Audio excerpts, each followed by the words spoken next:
عايزة تاكلي حاجة سهلة وسريعة وترطب عليكي في الحر ده، واللي أهم من ده كله إن احنا مش هنولع الفرن خالص. حاجة كده سهلة وبسيطة، من غير بيض، من غير لبن، من غير زبدة ولا الكلام ده كله. هتعمليها في 10 دقايق وانتي واقفة، بمانجايه واحدة وباكو جيلي مانجا زي ما انت شفت كده. وتعالي بسرعة اقولك هنعمل ايه. باكو جيلي المانجا ده هنفضيه زي ما انت شفتوا كده على كوباية مية واحدة بس سخنة.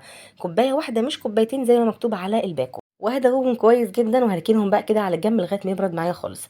هجيب بقى الصينيه بتاعتي اللي انا اشتغل فيها، اي صينيه موجوده عندك، دي الصينيه اكبر واحده في الطقم. طبعا تقدري تستخدمي المقاس التاني براحتك لو انت عايزه التحليه دي ارتفاعها يكون اعلى. فانا هنا عشان ما عنديش الصينيه بتتفتح من الجنب، فانا حطيت لها بقى كيسه كده علشان اقدر اخرجها منها بعد ما اخلص خالص. هنبدا بقى كده في الطبقه الاولى. عندي هنا بسكوت ساده، بسكوت الشاي، اي بسكوت انت تحبي تستخدميه استخدميه زي ما انت عايزه براحتك. استخدمي حتى البسكوت بسكوت الاوريو، اللي هو طبعا بديل البوريو، زي ما انت عايزه براحتك خالص. اعملي ميكس ما بين البسكوت الساده وبسكوت البوريو، برده هيبقى حلو جدا. كسرته زي ما انت شفتي كده بالشكل ده كده على نصين، ما تكسرهاش يعني اكتر من كده. انا استخدمت هنا 3 باكت بس من البسكوت على قد الصينيه اللي انا شغاله فيها. وبوزعهم كويس كده في الصينيه عشان تبقى كل حته كده واصل لها البسكوت. وكده بقى احنا خلصنا الطبقه الاولى بتاعتنا، هنركنها بقى كده على جنب ونشوف بقى هنعمل ايه في الطبقه التانية. هرجع اقول لك تاني، استخدمي اي مقاس صينيه زي ما انت عايزه. لو استخدمتيها ارتفاعها قصدي لو انت عايزه ارتفاعها اعلى من كده تستخدمي مقاس صينيه اصغر. نروح بقى للطبقه التانية. عندنا كوبايه من كريم الشانتيه الخام مش عليه سكر خالص. عليها كوبايه من الميه المتلجه. وعليها كمان 3 معالق كبار من السكر، مش هنكتر السكر. عايزه اقول لك السكر التلات معالق دول التحليه بتاعتهم مظبوطه جدا. تمام كده. وهنضربهم بقى بمضرب الكهرباء بتاعنا لغايه بقى ما يبقى القوام معانا تقيل. عايزه اقولك من كتر ما هي طعمها حلو جدا جدا، فهي برضو في نفس الوقت بسيطه، مقاديرها بسيطه مش مكلفه ولا غاليه. يعني مقاديرها على قد ايديكي تقدري تعمليها عادي خالص. وفي الاخر هتطلع معاكي تحليه، يعني الصينيه بتاعتنا كبيره ما شاء الله، عائليه هتاكل البيت كله. عايزه بقى تستبدلي كوبايه الميه دي بكوبايه لبن زي ما انت عايزه براحتك. عايزه بقى تضيفي معلقتين قشطه اللي هي بتبقى وش اللبن او القشطه الجاهزه، برضو زي ما انت عايزه براحتك. انا استكفيت بالكريم شانتيه مع الميه والسكر، وبجد كان طعمهم حلو جدا.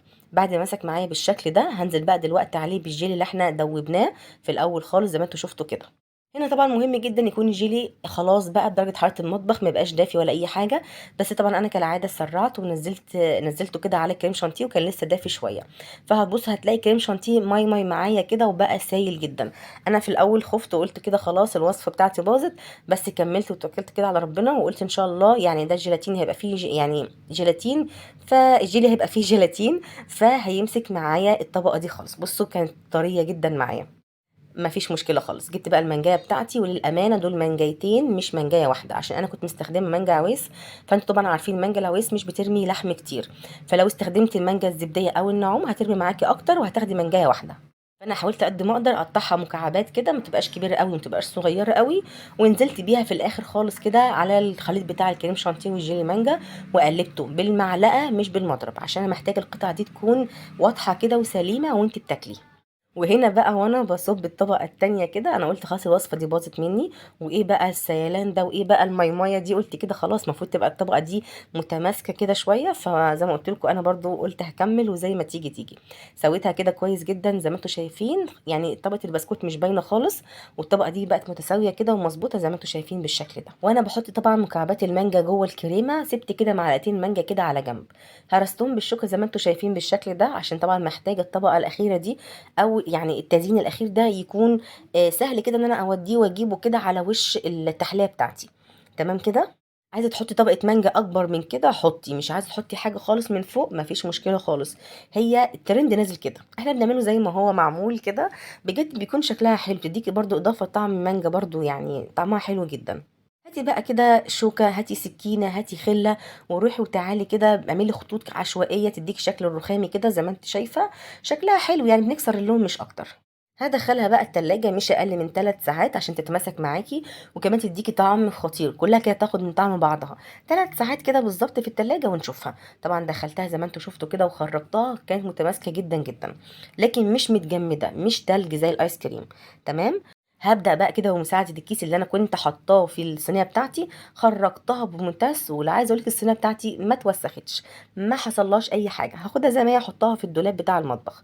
بجد الكيس ده اختراع، خلّاها كإني حاطاها في صينية مفتوحة، وحافظت على الصينية، وحاجة سهلة جدًا وبسيطة.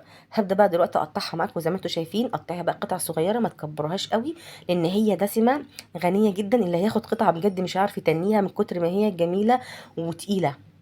بجد يعني حاجة كده بتبُظ مانجا، يعني قطع مانجا مع جيلي مانجا، بجد مع طعم البسكوت، حاجة كده mix على بعضه خطير جدًا يا جماعة، ريحة مانجا وطعم مانجا وكل حاجة كده تركيبة غريبة، ما تعرفيش أنتِ بتاكلي آيس كريم مانجا، آيس كريم ساندويتش، بتاكلي حاجة كده طعمها حلو جدًا، جدًا، عايزة أقول لكم طعم الكريمة نفسها اللي هو الكريم شانتيه مع الجيلي، طعم حلو أوي، ما هياش كريمة شانتيه بتاعة التورت، ومش هو برضه جيلي. فاهماني؟ حاجة كده ميكس جديد.